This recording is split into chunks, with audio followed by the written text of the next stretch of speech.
반갑습니다. 민광국입니다. 오늘 발표는 세 가지로 말씀을 드리겠습니다. 하나는 간단한 전략 소개해드리고요.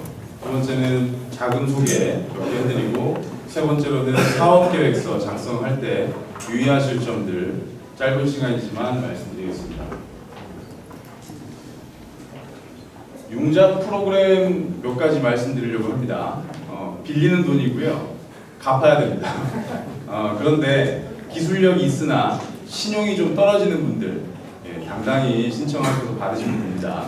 잘못된 거 아니고요. 제가 그동안 1년 넘게 다 정부 출연자금, 그렇게 크게 갚지 않아도 되는 돈에 대해서만 말씀을 드렸는데, 오늘은 융자자금 중에 빨간 글씨로 되어 있는 청년 전용 창업자금이 있습니다. 여기에 중진공자금이니까요. 한번 검색해서 찾아보시면 좋을 것 같습니다. 기보에서도 청년창업 특례보증이라는 정책자금이 있습니다. 이것도 참고하셔서 활용하시면 좋을 것 같습니다. 신보에서도 이런 자금들이 있고요. 그래서 정부 출연자금을 받기 위해서는 사업계획서의 난이도가 요즘 점점 높아지고 있는데, 정말 자금이 정말 급한 분들은 신용이 좀 안 되고 이런 분들은 이런 자금들 신청하셔서 자금 융통하는 데 도움이 되면 좋겠습니다. 자, 이제 전략에 대해서 좀 말씀을 드리려고 합니다. 중기청의 창업자금이 크게 두 가지로 나눠서 분류가 됩니다. 하나는 창업자금이고요. 두 번째는 R&D 자금입니다. 그런데 창업자금 같은 경우에는 요 며칠 전에도 공부가 하나 떴죠. 지금 선도벤처 연계 지원 사업이 있고요. 그리고 이후에 다음 달 초에 오늘 이따 설명을 드릴 6개월 챌린지 플랫폼 사업도 있습니다. 6개월 챌린지 같은 경우에는 창조경제혁신센터에서 주관하는데요. 왜 이 말씀을 드리는지는 전략과 관련해서 말씀을 드려야 될 것 같습니다. 이 그림을 왜 설명을 드리냐면, 초기에 창업자금을 받은 이후에 많은 창업자들이 죽음의 계곡에 빠집니다. 보통은 죽음의 계곡에 빠지는 이유가 초기에 작은 경색이 일어나서 시장에 버틸 수 없을 때 우리는 죽음의 계곡에 빠진다는 표현을 쓰기도 하는데요. 창업자금을 받은 이후에 R&D 자금으로 바로 넘어가고 싶은데 이게 타이밍이 잘 안 맞습니다. 보통 R&D 자금을 받으시는 분들은 창업 이후에 한 3년 정도 이후에 R&D 자금을 받게 되거든요. 그런데 초기 창업 지원, 창업 자금, 사업화 자금을 받은 다음에 돈을 다 써버리고 R&D를 받고 싶으나 계속 떨어지게 되죠. 그래서 이 사이의 갭을 어떻게 메꿀 것인가, 이 전략을 잘 세우셔야 됩니다. 전략은 두 가지가 있습니다. 하나는 정말로 매출을 일으켜서 이 매출을 가지고 사업을 일으키시든지, 그리고 그 이후에 3년 차쯤 됐을 때 R&D 자금을 받으시든지, 두 번째는 아예 처음부터 정책 자금을 전략적으로 회사 내에서 설계를 하셔서 준비를 하시는 분들이 있습니다. 그래서 이 제목에 적혀 있는 6개월 챌린지 플랫폼 사업과 R&D 기획 역량 지원 사업에 대해서 말씀을 드리겠습니다. 6개월 챌린지 플랫폼 사업 같은 경우는 지난 횟수에도 잠깐 말씀을 드렸는데요. 창조경제혁신센터에서 지역별로 선발을 합니다. 그런데 이게 좋은 게 자기 부담금이 없습니다. 4,500만 원 정도 되는 돈을 그냥 자기 부담금 없이 지원받으실 수 있습니다. 그런데 좋은 점이 있어요. 뭐가 좋냐면 선정된 기업을 대상으로 3,500만 원까지 자부담 5% 자부담 부담을 하고 R&D 자금을 받으실 수 있습니다. 그러니까 4,500만 원의 창업 자금과 R&D까지 연계해서 약 8천만 원 정도 되는 자금을 1년 내에 지원받으실 수 있죠. 근데 여기서 끝나지 않고요. 올해 생긴 R&D 기획 역량 지원 사업 중에 하나가 창조경제혁신센터를 대상으로 창조경제혁신센터에서 지원금을 받은 기업들을 대상으로 해서 R&D 창업성장 기술 개발 사업까지 연계해주는 사업이 올해 생겼습니다. 따라서 설계만 잘 해놓으시면요, 6개월 챌린지 플랫폼 사업 받으시고 3,500만 원 R&D 연계 받으시고 이후에 여기서 선발되셔서 창업성장 기술개발 과제까지 1년 반 동안 설계해서 한 번에 받으실 수 있습니다. 그러니까 다른 창업기업들이 창업선도대학이나 창업사관학교나 스마트벤처 창업학교 받은 다음에 한 1, 2년 정도 놀다가 R&D 자금을 받을 준비를 하시거든요. 이렇게 하면 중간에 버티는 회사들이 많지 않습니다. 예, 그런데 처음부터 이렇게 R&D 자금까지 연계해서 기획하셔서 준비하시면 좋을 것 같고요. 그럼 R&D 기획 역량 지원 사업은 설명을 드리는 이유는 초기 창업 사업을 받은 회사들 중에 R&D 사업을 못 넘어가는 이유는요. 사업 계획서를 쓰는 난이도가 다릅니다. 예를 들어서 창업 사업 같은 경우는 기술과 제품을 명확하게 구별짓지 않고 사업 계획서를 서술하셔도 통과가 되는 경우가 있습니다. 하지만 R&D 사업 같은 경우는요. 기술과 제품을 명확하게 구별지어서 기술 비교표를 2가지 정확하게 만들어 주셔야 됩니다. 제품도 비교할 수 있어야 되고요. 기술도 비교할 수 있어야 됩니다. 이 작업이 쉽지 않거든요. 쉽지 않은 이유는 기술을 비교하는 과정에서 기술의 성능 지표가 나와줘야 되는데 이게 어렵습니다. 특히 소프트웨어 같은 경우에 정말 어렵죠. 그래서 초기에 창업 사업을 받으셨는데 R&D 사업으로 넘어가기 힘들다. 그럴 경우에는 R&D 기획 역량 지원 사업을 통해서 기술 시장 자료나 여러 시장 자료들을 결과물로 받으실 수 있습니다. 여기서 상위 20% 안에 선정이 되면 창업 성장 기술 개발 사업까지 연계해서 지원 받으실 수 있습니다. 저희 회사도 하나 받았는데요. 한글 파일로 300페이지를 그냥 원본으로 받을 수 있습니다. 향후에 사업 계획서 쓰실 때 그냥 붙여서 쓰시면 됩니다. 그래서 이 죽음의 계곡을 이런 사업들로 넘기는 전략은 어떨까 하는 생각이 듭니다. 시간이 얼마 안 남아서 최근에 정부 사업의 어떤 트렌드는요. 매출 추정의 근거를 정량적으로 분석하는 것에 넘어서서 이미 기존에 발생한 매출을 기반으로 해서 추가 수익을 어떻게 올릴 것인가에 대한 관점으로 매출 추정을 하는 경향이 있습니다. 시제품도 마찬가지입니다. 예전에는 프레젠테이션 할 때 시제품을 만들어서 보여줘요. 와 좋다 하는데 지금은요. 지자체에서 지원해주는 사업을 가지고 시제품 만들어서요.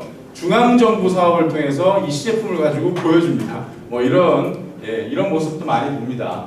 중간에 제가 지금까지 말씀드렸던 어떤 사업 다 안 됐다 그런 회사들 같은 경우에는요 이렇게 나중에 R&D를 위해서 벤처 인증이나 부설연구소, 특허 출원 각종 인증들을 받아서 외형을 세팅하신 다음에 R&D 사업에 지원하시길 바랍니다. 이런 내용들 나중에 확인하시고요. 오늘 발표는 여기서 마치겠습니다. 고맙습니다. 네, 지난 한 달 동안 즐거운 앱과 함께 잘 지내셨나요?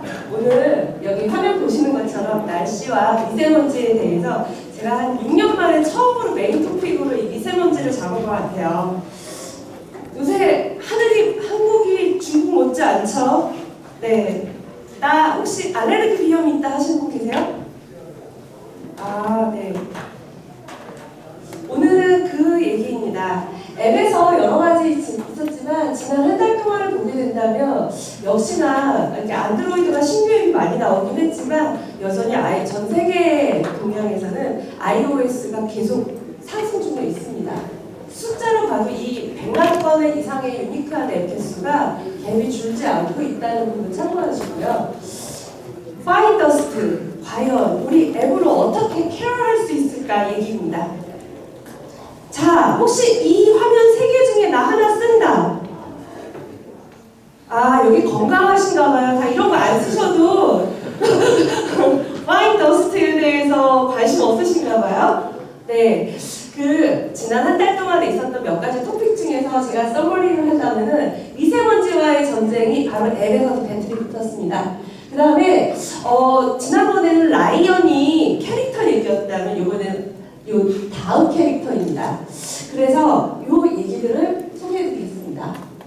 나 혹시 이해 봤다. 이 귀요미 봤다. 네, 바로 최근 1등한 앱입니다. 카카오를 누르고 어떤 게임이 오든지 간에 격하게 이 분홍이가 1등을 먹었습니다. 그리고 시중에 이렇게 많은 제품들이 돌고 있고요. 그래서 코리아의 캐릭터 비즈니스가 굉장히 인터레스팅하고 레이징되고 있는 게 올해의 특이한 현상 중에 하나고요. 아쉬운 거는 한국을 넘어서 다른 나라에서는 이런 경향이 국내 캐릭터가 좀 아직 약합니다. 그래서 어떻게 팔고 있는가를 봤더니 앱의 정상에 올 때까지 다양한 팬시 비즈니스를 하고 있었고요. 그래서 또 하나 요새 계절이 사실은 사쿠라 계절이잖아요. 네, 요 색깔입니다. 그래서 앱 말씀드리고 싶습니다. 그리고 또 하나, 이렇게 요새 좀 과감한 이벤트들이 한국에도 나오고 있어요. 회사나 브랜드 네임을 띄고, 견장 띄고, 메시지로 브랜드 아이덴티티를 소개한 앱 이름이 플레이그린입니다. 혹시 까르신 계세요? 아, 여기는 이니스프리라는 자연주의 화장품을 안 쓰시는군요. 네, 그렇지만 이 앱이 무려 소셜 네트워크의 탑 5에 들어서 페이스북, 트위터, 페이스북 메신저, 카카오 다음에 급등한 앱이기도 합니다. 그래서 이 앱 하나가 도대체 뭐길래 했는데 사실은 이 앱에다가는 회사 이름이나 브랜드 네임을 띄웠고요. 사실 여기서 오토 커머스 비즈니스하고 그 다음에 요 지점에 관해서 직원들이 이 화장품과 뷰티 케어에 대한 정보를 나누는 코너가 앱으로 굉장히 뒷받침을 하고 있어서요. 단순한 마케팅, 캠페인 이런 거를 좀 뛰어넘어야 되는 시기가 됐고요. 안드로이드 폰 쓰시는 분들은 주목하십시오. 지금 미국에서는 탑 10에 탑 5에 무려 백신 앱이 넷플릭스 다음으로 밀착해 있습니다. 안드로이드 폰이 고질적인 부분이 보안에 이 프로텍션 부분이 약한데 거기서도 이제 시큐리티하고요. 그 다음에 이 하드웨어, 디바이스의 클리닝하는 부분이 PC 시대에 백신이 있었다면은 이제 안드로이드에서만 나오는 이런 앱들이 전 세계적으로 선풍적이고요. 한국에서도 일부 보안 회사에서 하고 있는데 아직 더 갈 것 같습니다. 지난 한 달 동안의 경향을 보게 된다면 인기 있는 앱과 매출 있는 앱이 다른데 요새 특정 브랜드들이 툭툭 튀어나옵니다. 올리브영 굉장히 갑자기 올라갔습니다. 모든 이벤트들이 모바일 유저를 대상으로 하고요. 제가 아는 오토 커머스라는 회사들도 모바일 회원에게만 디스카운트 쿠폰이 지급되고 있습니다. 그래서 쇼핑몰에서 요새 인테리어 계절이죠. 그래서 집에 이제 무슨 물건들 사실 때 모바일에서 결제를 하시면은 한 몇천 원 이상, 택배비 이상의 그 효과가 좀 있으신 것 같습니다. 그래서 이렇게 보고요. 또 간만에 일본 동향 하나 소개해드리겠습니다. 요새 한국에서는 이제 먹방이 조금 더 진화되고 있는데 그 다음 모델을 일본의 구르메 문화에서 좀 소개해드리겠습니다. 구르메를 뛰어넘어서 딜리버리를 뛰어넘어서 지금 일본에 나오고 있는 거는 바로 데니스 키친입니다. 그래서 한국에서 선풍적인 백땡땡이라는 방송 아시죠? 네. 그거와의 어떤 익스텐션한 버전이에요. 그래서 집에 있는 대충 있는 자료로 레시피를 해서 요리를 하면 실패하지 않아. 그 다음에 그거를 전문가가 검증해서 이렇게 자료를 소개하는 이 앱이 지금 일본에서는 최고 탑 5에서 지금 온 국민적이 이제 사 먹는 과일이라는 것보다 이제 내가 직접 뭔가 해서 먹는데 전문가의 그런 케어를 받는 레시피 비즈니스가 일본에서는 지금 뜨고 있습니다. 여기까지입니다. 안녕하시죠. 안녕하십니까. 이석진 대표 정현입니다. 먼저 제가 부득이한 사정으로 구벤처 발표 현장에 참석을 못하겠는데요. 영상 녹화본으로 대체하는 점 양해 부탁드리겠습니다. 그럼 이번 시간에는 최근 실리콘밸리 내에 일어나는 주요 트렌드 및 시사점을 살펴보도록 하겠습니다.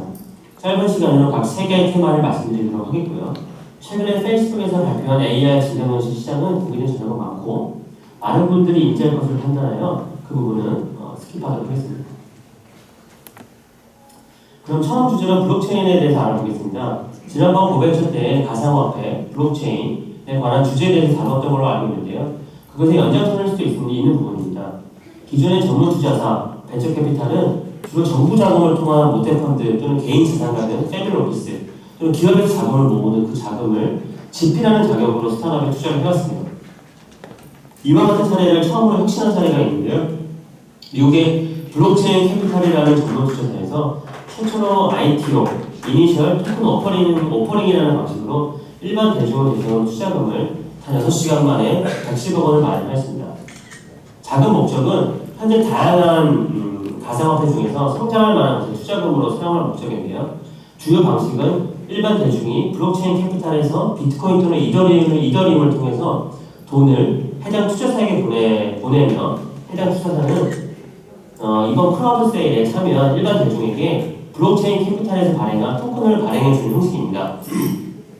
일반 대중은 향후 제공받은 토큰을 거래할 수가 있게 되는 방식이고요. 이 방식이 시사하는 바는 첫 번째로는 점점 벤처 캐피탈의 투자 대상이 전환을 했다면 특정 산업군에 집중하는 통해서 경쟁력을 확보하는 것을 알 수가 있고요. 두 번째로는 자금 모집 방식이 특정 기업, 정부가 아닌 일반 대중에게 확대될 수 있는 것을 알 수 있습니다. 이는 곧 스타트업 자금 모집 방식도 가상화폐를 통한 자금 모집을 프로젝트 단위로 가능하게 되는 거고요. 가장 중요한 것은 무엇보다 비상장 기업의 투자도 상장 기업에 거래서 마치 5년, 10년을 기다리지 않아도 단기간에 유통할 수 있게 되는 부분입니다. 그 다음으로는 개인정보 관련 메신저 시장입니다. 이 시장은 이미 선점된 시장이라고 판단할 수 있는데요. 아직 사용자의 욕구를 해결하지 못한 것으로 보입니다. 최근 트위터에서 나발이라는 실리콘밸리 투자자가 설문조사한 바에 따르면 가장 믿는 메신저는 워치앱, 텔레그램이 아닌 시그널이라는 메신저라는 것이 커뮤니티 오피니언 리더들의 의견입니다. 이 부분은 우리나라도 마찬가지로 보이고요. 아직 전 국민이 카카오톡을 사용하지만 실제 개인정보 보안 부분에 대해서는 저희가 보호받지 못한다고 생각하지 않습니까? 이런 수요, 니즈는 미국도 마찬가지인데요. 중요한 부분은 이 설문에서 언급한 그나마 믿을 만한 메신저 모두를 믿지 못하고 있다는 의견이 다수인 것입니다. 저는 이 부분에 관심을 두고 있습니다. 위 네 가지 메신저 중에서 어느 것이 더 사용할 만한 것인지 믿지 못한다는 것입니다. 즉 세상이 혼란해지고 그에 따른 공공기관의 감시가 강화될수록 개인 간 거래 및 메신저의 수요는 늘어갈 것으로 보입니다. 이런 방향에서 확장된 산업군을 생각해 본다면 실제 사용자가 필요로 하는 또 다른 서비스가 탄생할 수 있을 것으로 보이고요. 모두가 이 시장은 이미 레드오션이라고 할 때 오히려 그 안에 기회가 있을 것으로 생각이 됩니다. 마지막으로 이제 온디맨드 O2O 분야에서 대다수 미국 투자가 포함된 글로벌 트렌드를 CB 인사이트 데이터를 통해서 분석을 해보면은 O2O 관련 투자 건수는 2015년 1분기에 87건, 투자 금액 5.5조 원에서 2016년 1분기에 88건, 1.8조 원, 2017년 1분기 50건, 1.6조 원으로 점진 줄어드는 걸 알 수가 있고요. 이는 최근에 촉발된 우버의 PR과 연계된 회사 전반에 대한 위기 확산과 미국 대표 음식 배달 산업인 동원대시가 후속 투자 유치에서 기존 기업 가치보다 낮게 평가를 받는 등 온디맨드 분야 대표 스타들의 성공적인 케이스를 찾기가 어려워지자 관련 분야 투자의 회의감이 확산되는 부분들이 곧 투자 축소로 이루어지는 것을 알 수 있습니다. 하지만 제 생각에 더 중요한 것은 위 통계로 인해서 해당 산업군의 도전을 접어야 한다는 것이 아니라 전 세계적으로 대표적인 온디맨드 스타트업의 실패 원인을 분석을 하고 척없이 기존 방식에 보완된 접근이 필요할 것으로 보입니다. 전 테마에서 말씀드렸듯이 위기는 곧 기회라고 생각을 합니다. 그럼 바쁘신 가운데 시간 내주셔서 고벤처에 참석해 주셔서 감사드리고요. 저는 5월달에 찾아뵙고 인사드리도록 하겠습니다. 네, 안녕히 계십시오. 감사합니다. 네, 소개 멘트가 바뀌었습니다.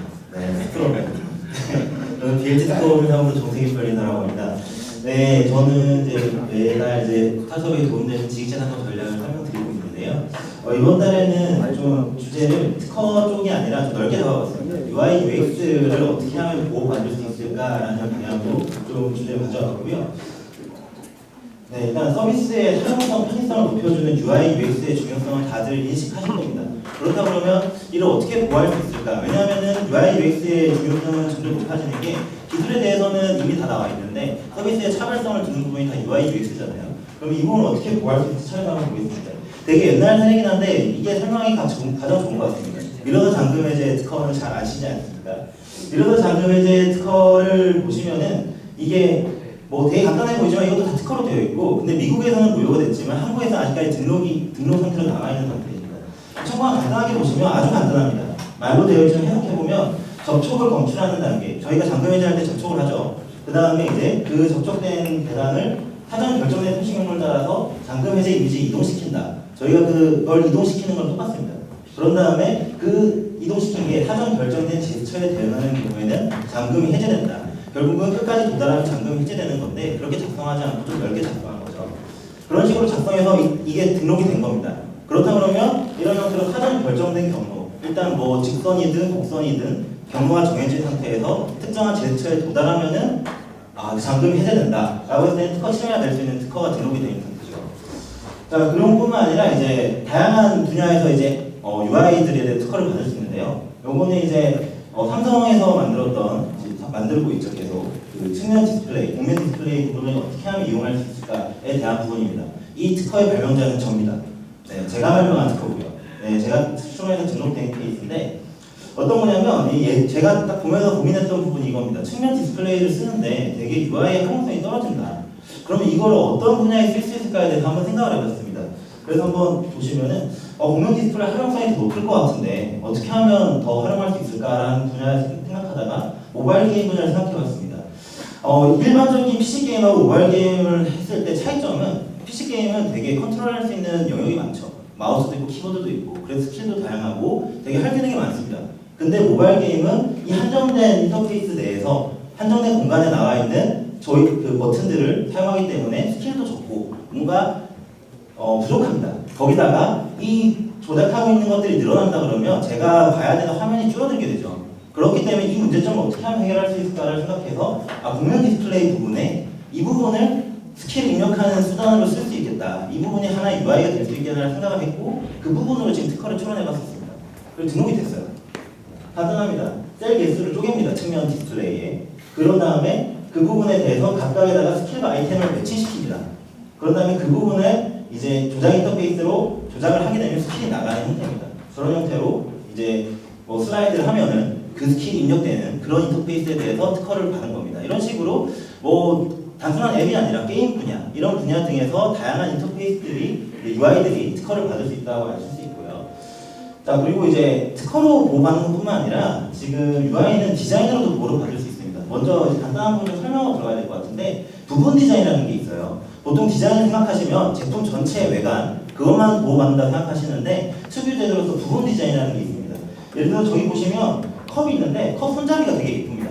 컵 손잡이가 예쁜데 앞부분은 되게 중요하지 않아요. 저는 저 손잡이 부분만 누가 따라하면은 다 치매로 굴고 싶습니다. 그럴 경우에는 컵의 앞부분, 몸통 부분은 점선 처리해버리고 손잡이 부분만 지금 실선 처리하면 저 부분을 따라해서 뭔가 컵을 만든다 라고 했을 때 치매 주장을 할 수 있는 부분 디자인을 등록받을 수 있습니다. 이런 게 좀 더 확장을 해보면 화상 디자인이라는 걸로 확장이 되거든요. 화상 디자인 어떤 건지 사례를 보실게요. 애플이 되게 많이 하고 있습니다. 애플 사례를 한번 자세히 한번 보시면 이런 거 아이폰 쓰시는 분들 많이 보셨을 거예요. 보면 시계 그 다이얼인데 돌아가는 형태, 롤링 페이지라고 표현을 많이 하죠. 이런 형태에 대해서 특허를 받기는 되게 어렵습니다. 이걸 말로 표현한다고 해도 기능적 특징이 잘 드러나지 않죠. 그런 경우에 화상 디자인을 디자인 추론해가지고 남들이 따라하지 못하게 막는 전략을 쓰고 있습니다. 그래서 안드로이드나 이제 다른 앱들, 네이버죠. 이런 데를 보면은 시계를 하는 데 있어서 직관적인 롤링 페이지를 쓰지 못하는 게 그런 화상 디자인을 여러 가지 형태, 날짜, 시간 이런 부분에 대해서 다 등록을 받아놨기 때문에 보호 장벽이 쳐져 있는 겁니다. 이런 형태의 앱을 하고 있는데 그리고 다른 앱들에서 되게 많이 쓰고 있습니다. 여기 미국 앱이죠. 틴더라는 서비스에서 보면은 이 앱도 되게 사용성이 되게 높습니다. 사용자들 얘기를 들어보면 이게 이제 라이크와 거절 두 가지를 하는 데 있어서 그냥 방향에 따라서 슬라이드를 하는 방향, 스와이핑 방향에 따라 결정하게 됩니다. 그게 이 사용성을 높이는 특징이기 때문에 그 부분에 대해서 지금 화상 디자인으로 등록을 받는 겁니다. 지금 보시면은 스와이핑 해가지고 지금 오른쪽으로 스와이핑 되니까 라이크 된다 라는 부분이 있고 지금 실선으로 처리된 부분만 권리받는 부분이고 점선 부분은 설명하기 위한 부분이에요. 그래서 이런 부분 점선 처리해버리면서 이런 UI를 우리만 쓸 수 있게 지금 디자인으로 등록받은 케이스입니다. 이런 식으로 자기 앱 서비스든 PC 서비스든 다양한 부분에서 보호받아야 될 특이한 UI가 있다 라면 디자인도 생각해 보셔야 되고요. 그뿐만 아니라 우버도 지금 되게 다양한 화상 디자인들을 보호하고 있습니다. 우버도 써보신 분들은 알겠지만 UI가 되게 간편합니다. 그 UI 부분 중에서 특허로 보호할 부분 특허로 보호했지만 이 표현들 화면에 나타나는 부분에 대해서는 화상 디자인으로 잘 보호를 하고 있습니다. 그래서 이 부분에 대해 되게 잘 염두해 주시는 게 중요하고요. 그리고 추가적으로 하나 더 말씀드리면 이건 UI 부분은 아니지만 화상 디자인으로 보호받을 수 있는 요소가 한 가지 더 있습니다. 앱 아이콘에 대해서도 화상 디자인으로 보호받으실 수 있는 부분이고요. 이 부분은 상표로도 보호받을 수 있지만 우버의 한 사례처럼 우버의 이 앱 아이콘 자체도 만들 때 되게 고민을 많이 한 디자인적 요소가 들어가야겠죠. 이 부분에 대해서도 화상 디자인으로 보호를 받을 수 있습니다. 이러한 부분에 대해서 좀 고려를 많이 해보셔서 보호 장벽을 잘 만드셨으면 좋겠습니다. 네, 이상으로 발표 마쳐 궁금한 사항이 있으면 연락 주시기 바랍니다. 감사합니다.